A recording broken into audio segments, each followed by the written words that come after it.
Halo jemaat yang dikasihi Tuhan, berjumpa lagi dalam Gembala Menyapa pada saat ini.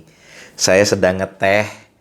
Ngeteh itu menjadi salah satu aktivitas yang menenangkan saya ketika hari begitu panjang dijalani, dan ngeteh menjadi sebuah aktivitas yang menenangkan.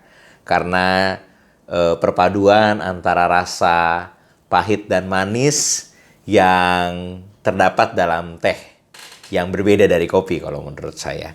Nah, apakah jemaat Tuhan juga suka minum teh? Atau bahkan menikmati teh bukan hanya sekedar sebuah aktivitas untuk membebaskan diri dari dahaga, tetapi menjadi sebuah makna yang mendalam, sebuah filosofi yang menarik. Oleh karena itu, Bapak Ibu yang dikasihi Tuhan, jemaat Tuhan, rekan-rekan, kita saksikan dulu. Ternyata teh itu punya filosofi, punya maknanya, dan akan dijelaskan oleh Pendeta Duta.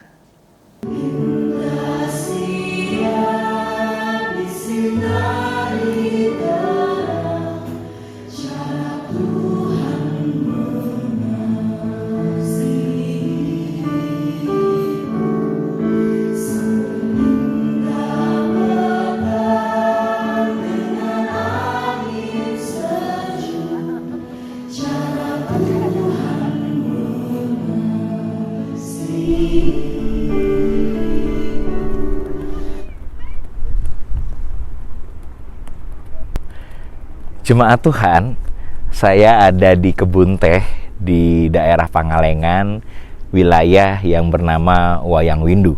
Ketinggiannya 1800 mdpl. Jikalau dilihat, luar biasa. Kebun teh ini memberikan aroma, tetapi juga memberikan sebuah kesegaran ketika kita ada di tempat ini. Jemaat Tuhan, tahukah Anda bahwa ternyata meminum teh itu ada sebuah etika dan juga ada estetikanya. Ternyata berbeda negara, berbeda etikanya dan berbeda estetikanya. Juga berbeda makna dan tujuan dari ngeteh itu sendiri. Kalau di Inggris ada caranya, di Jepang ada budayanya, di China ada tradisinya, termasuk di Indonesia. Kita negara yang luar biasa diberkati. Kita adalah bangsa yang sangat subur, sehingga kebun teh ini dapat tumbuh segar dan juga menghadirkan sebuah berkat bagi orang-orang yang ingin mengkonsumsi teh. Nah, jemaat yang dikasihi Tuhan, ketika bicara soal budaya ngeteh di Indonesia, ternyata saya pun juga baru tahu bahwa ternyata ada beberapa hal-hal yang harus diperhatikan ketika kita mau mencoba untuk melihat ngeteh itu sebagai sebuah aktivitas yang memiliki etika dan estetikanya. Jadi, ketika kita ngeteh gitu ya ceritanya, maka teh itu sebaiknya memakai gula batu.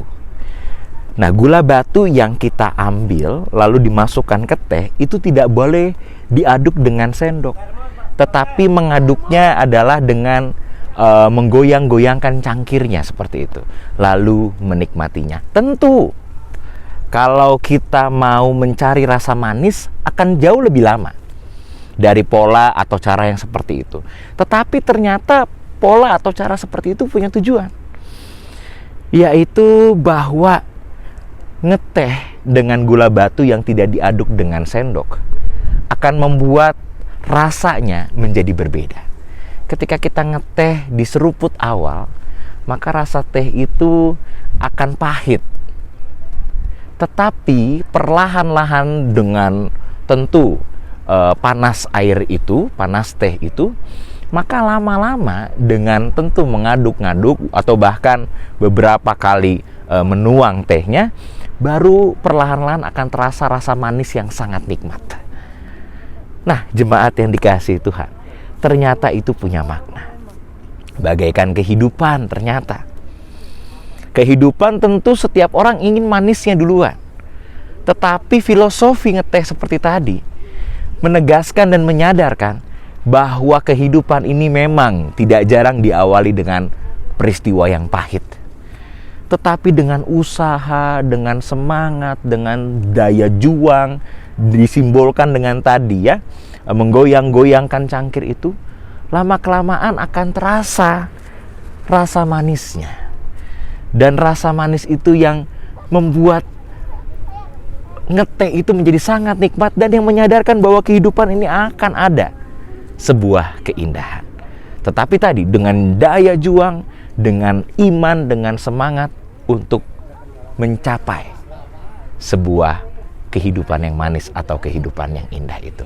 Nah, bukankah kehidupan iman pun juga demikian? Kita belum lama ada dalam peristiwa Paskah. Apa yang Yesus lakukan tidak mula-mula manis dulu, tetapi diawali dengan peristiwa yang sangat menderita, sangat pahit. Tetapi bukankah kebangkitannya menjadi sebuah peristiwa yang sangat manis, sangat indah, sangat memberkati? Demikian juga dengan kita. Kita diajak untuk setia di dalam kehidupan ini. Apapun yang kita hadapi, kepahitan sebagaimanapun yang kita alami, jangan khawatir. Melalui semangat, iman, dan perjuangan, manisnya kehidupan itu akan kita alami. Jemaat Tuhan, semangat untuk tetap melakukan yang terbaik di dalam doa, iman, dan pengharapan. Karena kita percaya di dalam setiap peristiwa yang kita lakukan di dalam iman pada Tuhan, kita dikuatkan, kita dimampukan, dan keindahan itu akan kita peroleh. Sama jemaat Tuhan, saya menuju tempat ini itu dari Bandungnya sendiri hampir 3 jam.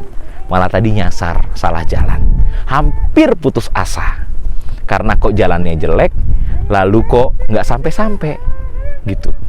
Tetapi dengan pengharapan, menanya pada orang sekitar, mencari tanda, akhirnya tiba dengan luar biasa pemandangan yang menghiburkan hati. Kiranya setiap kita dikuatkan. Tuhan Yesus memberkati kita. Jemaat Tuhan, kita sudah mendengar bersama-sama tentang makna dari aktivitas ngeteh itu. Sekarang saya mau mengajak kita untuk bersama-sama bersatu dalam doa.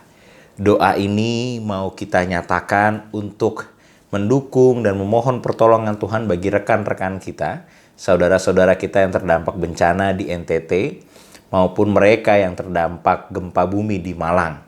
Oleh karena itu, mari saya mengajak umat Tuhan untuk terlibat dalam doa saat ini, sehingga menjadi sebuah kekuatan yang menolong dan menguatkan, baik secara iman maupun secara spiritual, rekan-rekan kita yang ada di NTT dan juga di Malang, khususnya bagian Malang Selatan yang sangat terdampak gempa bumi yang kemarin terjadi. Mari kita berdoa. Ya Tuhan, di dalam doa ini kami memohon cinta-Mu dengan segala kerendahan hati dan keberadaan kami. Kami sadar kami hanyalah manusia yang terbatas. Kami hanyalah manusia yang lemah. Tetapi kami di dalam iman mau sungguh-sungguh menghadirkan cinta yang sungguh terkhusus kepada rekan-rekan kami, mereka yang terdampak bencana di NTT dan juga rekan-rekan kami yang terdampak bencana di Malang Selatan. Kami berdoa bagi mereka Tuhan. Kami sadar peristiwa bencana itu menyakiti hati. Tidak jarang saudara dan keluarga bahkan terdampak sampai harus meninggal atau tewas. Tapi itu juga tidak jarang ada yang luka-luka dan bahkan trauma. Ya Tuhan, kami sadar bencana itu di luar kapasitas kami. Tetapi ketika terjadi, Tuhan pasti memulihkan. Dan Tuhan tidak akan pernah meninggalkan. Sebagaimana makna filosofi teh tadi, dari rasa pahit menuju manis melalui beberapa tahapan dan sebuah perjuangan. Kami juga mau percaya di dalam iman, pengalaman pahit yang terjadi melalui bencana, perlahan-lahan di dalam Tuhan diubahkan menjadi sebuah pengalaman manis yang Tuhan sediakan bagi rekan-rekan dan saudara-saudara kami yang ada di NTT maupun juga yang ada di Malang Selatan.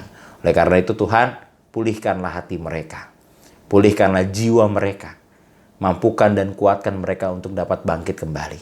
Sehingga cinta kasih Tuhanlah yang memampukan mereka untuk memperoleh kekuatan. Sehingga di dalam kekuatan itu, mereka memiliki iman yang teguh untuk dapat mengalami pertolongan Tuhan yang tidak sia-sia. memperoleh pertolongan Tuhan yang tidak ingkar janji, memperoleh pertolongan Tuhan yang indah untuk mereka peroleh, sehingga damai sejahtera dapat mereka alami, terkhusus rekan-rekan kami yang terdampak bencana di NTT dan juga di Malang Selatan. Inilah doa kami ya Bapa. Hanya di dalam nama Tuhan Yesus Kristus kami mau berdoa bagi mereka, sehingga karya Tuhanlah yang terjadi, melintas batas dan dialami oleh saudara-saudara kami. Amin.